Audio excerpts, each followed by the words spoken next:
দেখছেন সংবাদ সারাদিন। জহিতা রয়েছে আপনাদের সঙ্গে। ফের রাজ্যে আসছেন প্রধানমন্ত্রী নরেন্দ্র মোদী।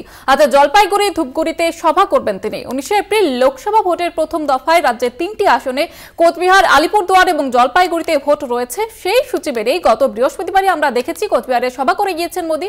এবার তিনি জলপাইগুড়ি ধূপগুড়ি ব্লকের মাগুরমারি 2 নম্বর গ্রাম পঞ্চায়েতের ময়নাতলী লাল স্কুলের মাঠে সভা করবেন। জলপাইগুড়ি, জয়ন্তরা এবং দার্জিলিং এর রাজ্য বিস্তার হয়ে প্রচার সভা করবেন নরেন্দ্র মোদী। দার্জিলিং এ বিজেপি প্রার্থী রাজ্য বিস্তার এবং অন্যদিকে জলপাইগুড়ির জয়ন্ত রায়ের সমর্থনে আজকের এই প্রচার সভা বলে জানা যাচ্ছে। এ বিষয়ে আরো বিস্তারিত জানার প্রতিনিধি কৌস্তব ভৌমিক রয়েছে আমাদের সঙ্গে টেলিফোন লাইনে। কৌস্তব, এই মুহূর্তে প্রস্তুতি কি চোখে পড়ছে? দেখো জয়িতা, তুমি যেটা জানো যে প্রধানমন্ত্রী নরেন্দ্র মোদী এবার প্রথমবারের মতো তিনি ধূপগুড়িতে আসছেন। এর আগে তিনি একবার এসেছিলেন যখন তিনি গুজরাটের মুখ্যমন্ত্রী ছিলেন।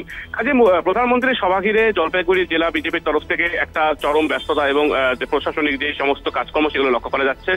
যেটা জানা যাচ্ছে, ঘড়ির কাঁটায় বেলা দুপুর 2টো নাগাদ কিন্তু প্রধানমন্ত্রী ধূপগুড়ির যে ময়নাতলী এলাকা রয়েছে সেখানে তিনি এই প্রকাশ্য জনসভায় বক্তব্য রাখবেন।